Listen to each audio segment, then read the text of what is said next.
Good morning. Yeah, it's still morning. What I figured, what I thought I'd do today, I've got to put some frames together.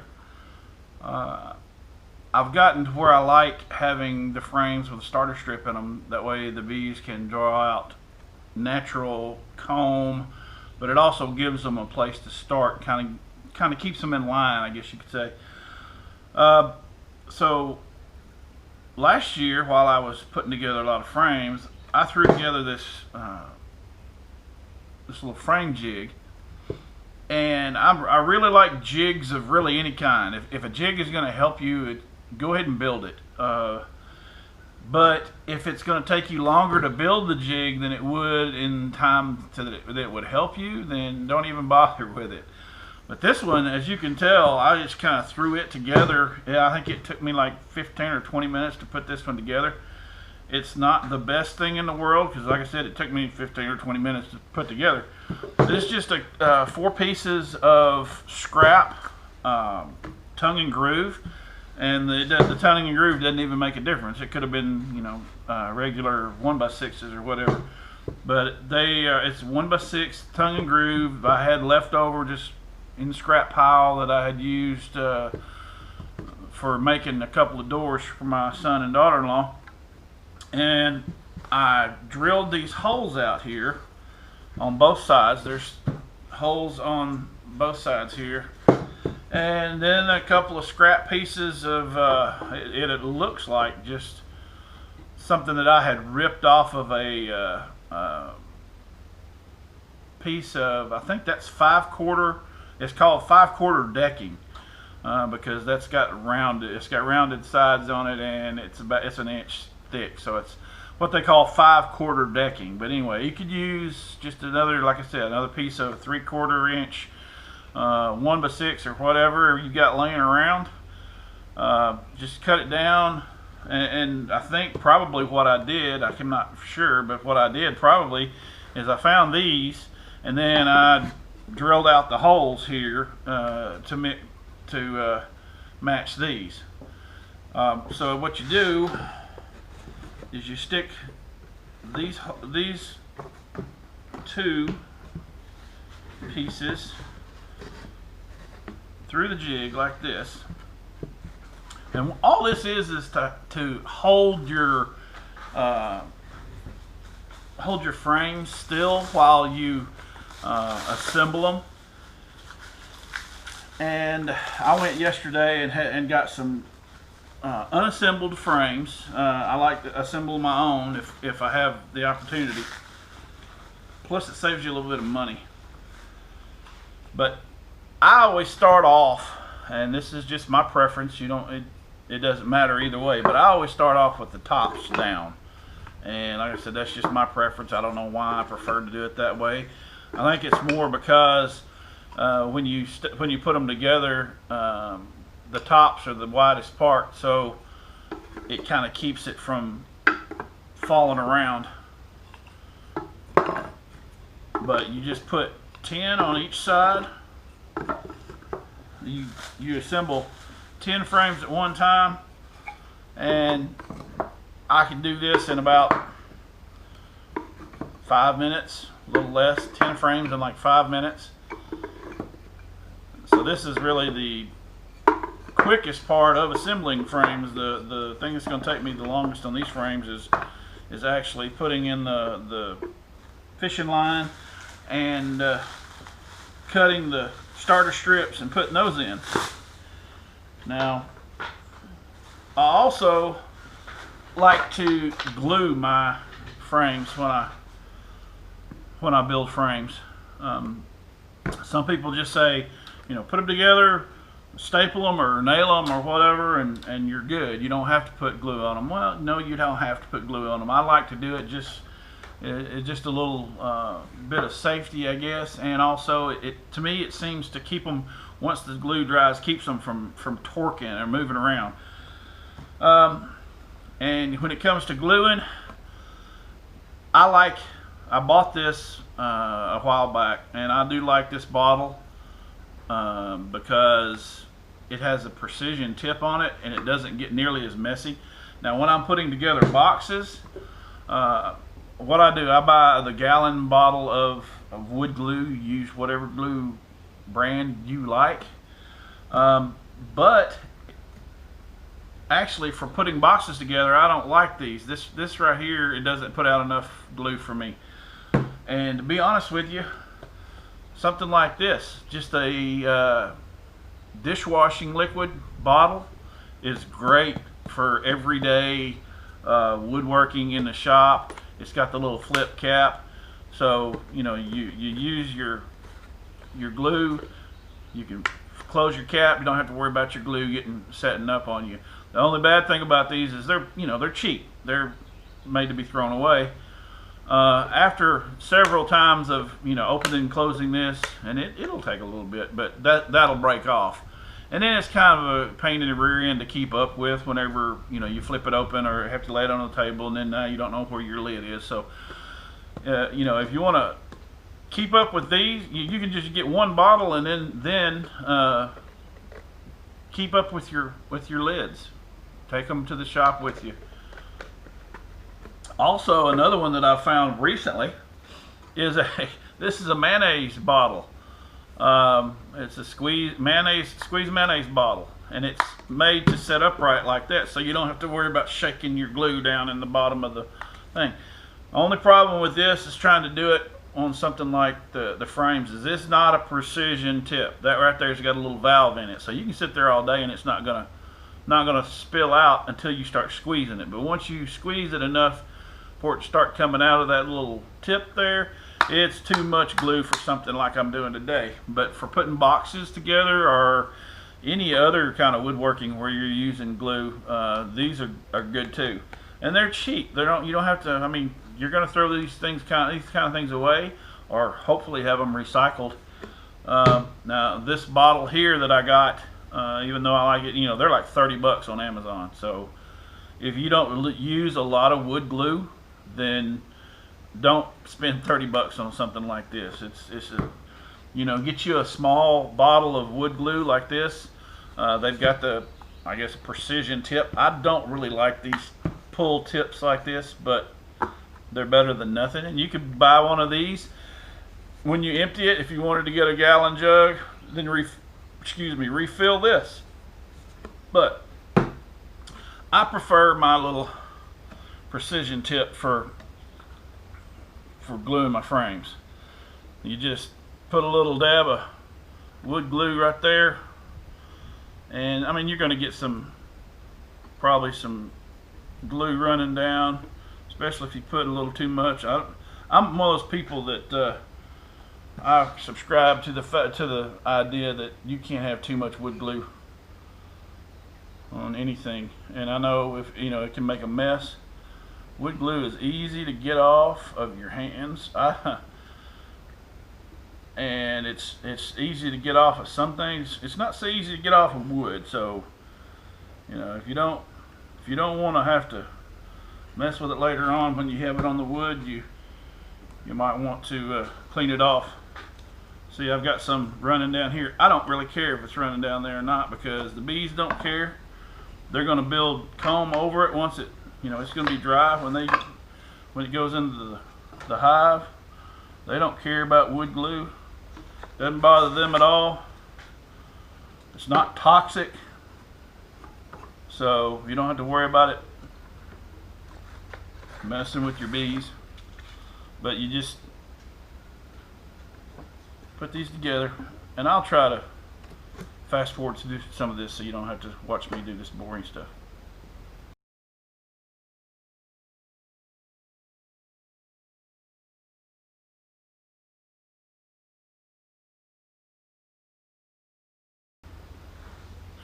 Now, what I like to use is a little pneumatic stapler. This is a staple gun, and I use 1.25 inch crown staples.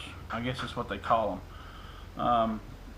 And for a long time, I used this, and I would try to adjust the depth of the staples by adjusting the air pressure that I used. Well, the other day my son was using it, and he said, "Hey, did you know this has got a little depth stop on it where you can adjust the depth of your staples? I was like, no. So, yeah, this it's an Iron Force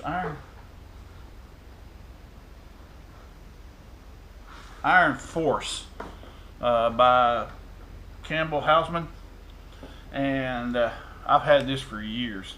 Comes in handy, but I like to have the staples where they're just about flush with the wood. I don't even mind them sticking up a little bit because it's not going to make it's not going to make any difference at all. One thing I have found out, if you have the staples where they go down too far, it'll split this bottom. So.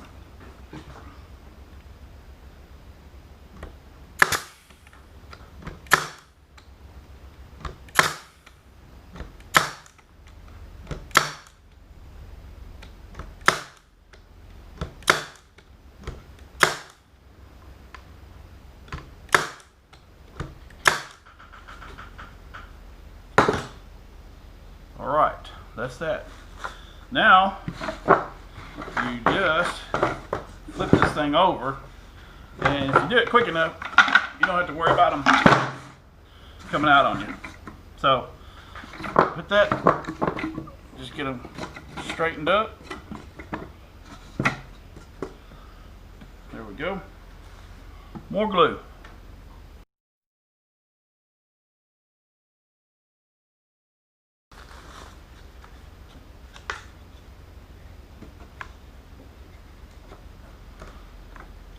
The tops are usually pretty snug, so I usually just get them started, make sure they're down in the groove. I don't usually worry about getting them pushed all the way down. I go back with a rubber mallet and push them down just before I staple them. So.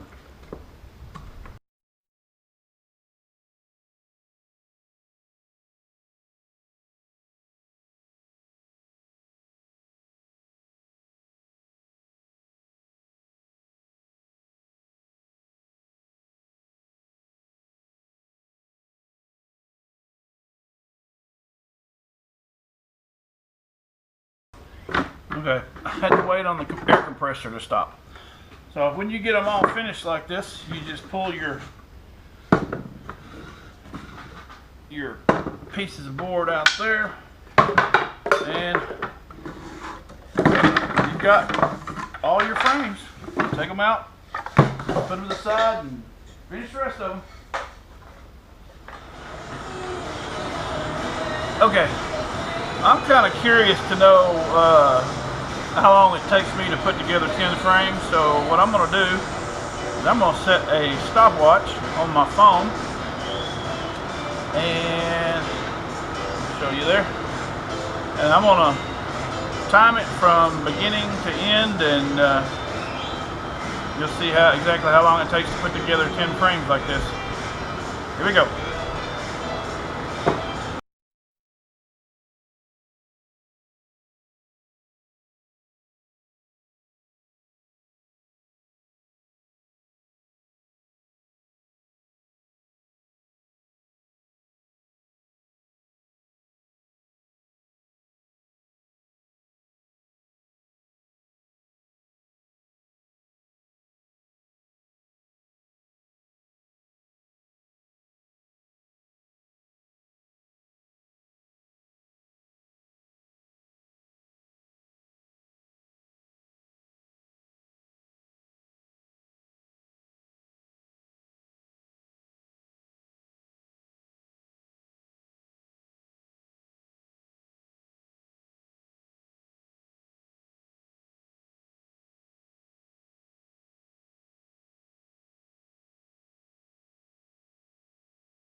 Okay, I had to wait for the compressor to stop again so you could hear me.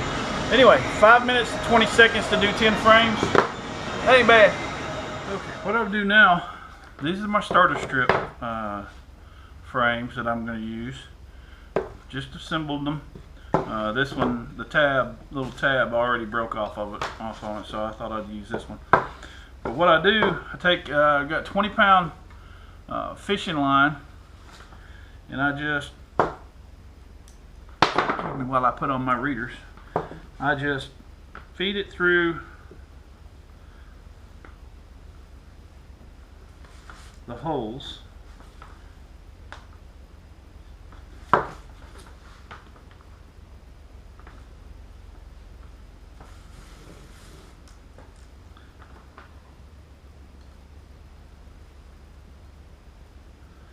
And if your holes here are not well drilled, I don't know if they drill these or just punch them, probably just punch them. But if they're not open, you can take a small nail and stick in there and clean them out before you do this. These seem to be pretty well open, so I don't really have to worry about doing that this time. But I just leave the fishing line attached to the spool.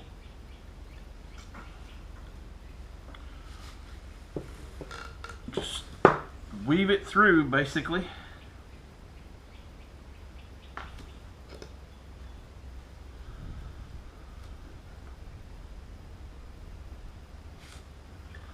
And then I pull out several inches of extra here. Take a regular old cheap dollar store thumbtack, what I do, and start it and get it almost down flush, and then I take and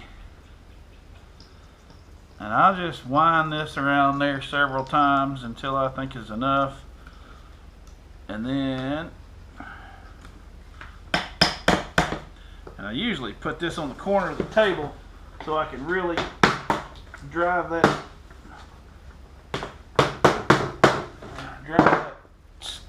tack down in there like that. Take a knife or scissors. Scissors might be easier since my knife is so dull. But take it and, whoops, yeah, because if your knife is dull, you'll pull that out. But take that one, so you got that stretched tight. Get you another thumbtack.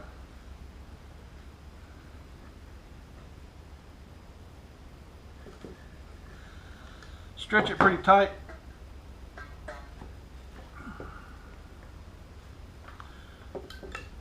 And then wind it around your thumbtack. Okay, hold that while you, like that. Cut it off. Alright, now you're ready to put your starter strip in there. I haven't even cut those yet. I'm gonna do all the fishing line and all of them first, and then I'm gonna cut my starter strips, put those in. Okay, when you're stretching this, after you've already got your first thumbtack in it, when you're stretching this, you'll watch my hand when I'll take it and I'll pull and stretch this one, and then pull this one and stretch it, because this fishing line's got a little bit of stretch to it. And watch it, see how I've gone from here to here with my fingers, so there's a little bit of stretch. I mean, then you got them all pretty snug. If you're not snug enough, come back and pull it a little more. Just like that. Then you take your fishing line or your thumbtack, keep it tight, just run it around there several times, and then hammer it in. Like I said before, I'm a real fan of jigs. This is a little jig I built to cut starter strips out of plastic foundation, It's just a piece of 1/4 inch plywood, between 1/4 and 1/2. I don't even know, it was scrap. Most of this stuff was scrap, but what you do is you take your starter strip, set it in here. It fits in there just snug, just like that. You turn on your table saw. Use this here to protect your hands, and you just run it over that, and then bring it back here, move it over, do it again. You get several strips out of each sheet of foundation. I'll show you how it works. And you really need safety glasses when you do this, because this plastic sometimes it doesn't want to cut too easy, and it can get some chips.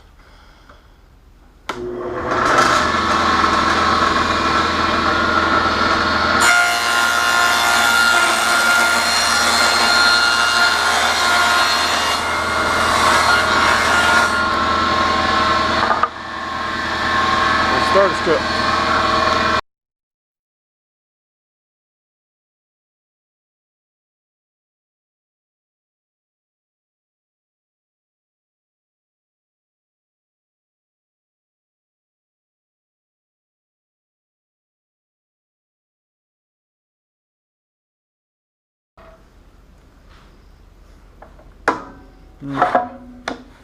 I want to get about five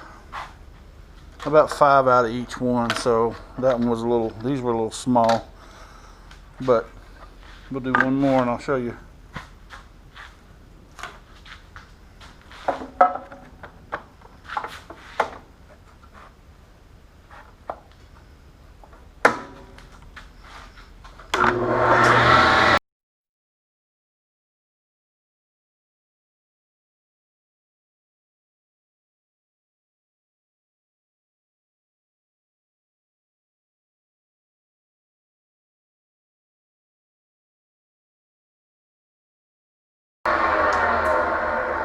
And that's how I cut my starter strips.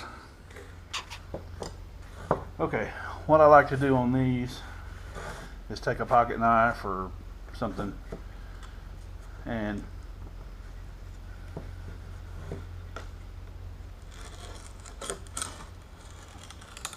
just cut that out.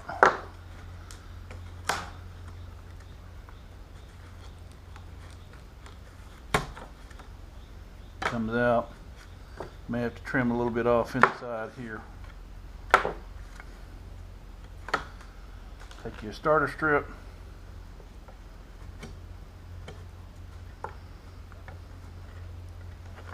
set it in there against the other side. There's always a little lip right here on this piece, so I always keep that piece down. Squeeze it,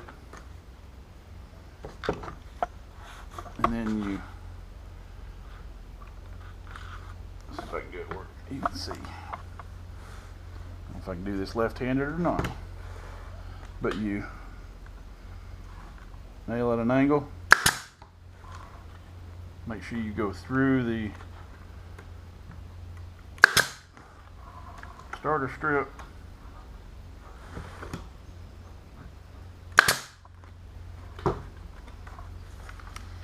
And there you got it. Starter strips.